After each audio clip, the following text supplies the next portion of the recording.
अस्सलाम वालेकुम। मुबारक हो भाइयों, फिर से हो गया नाअहल। इसकी किस्मत में रुसवाई लिखी जा चुकी है। अल्लाह ने 100 मोटर इसके खिलाफ लिया है, बच ही नहीं सकता किसी सूरत में।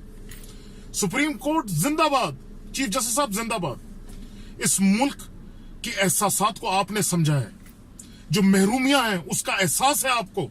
सुभान अल्लाह, रहमत बन के इस कौम पे आए हैं आप। नहीं बच पाएंगे भाइयों, ये लोग बिल्कुल भी नहीं बच पाएंगे।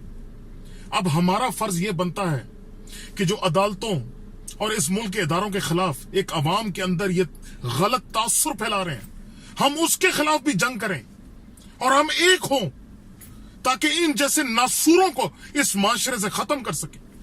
जो लूटा हुआ पैसा है वो वापस ला सके, अदालतों को हिम्मत दे सके, ताकि वो हक और इंसाफ पे फैसले करें।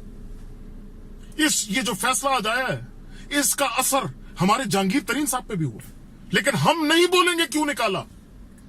हम अदालतों का एहतराम करते हैं, उनके फैसलों का एहतराम करते हैं, क्योंकि हम इस मुल्क से प्यार करते हैं, क्योंकि हम इमरान खान से प्यार करते हैं।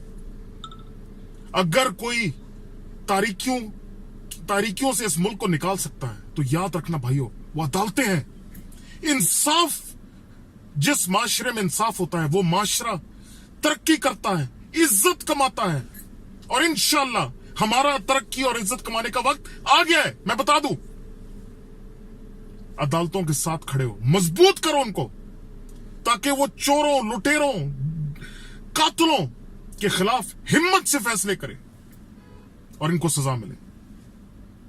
जिंदाबाद पाकिस्तान।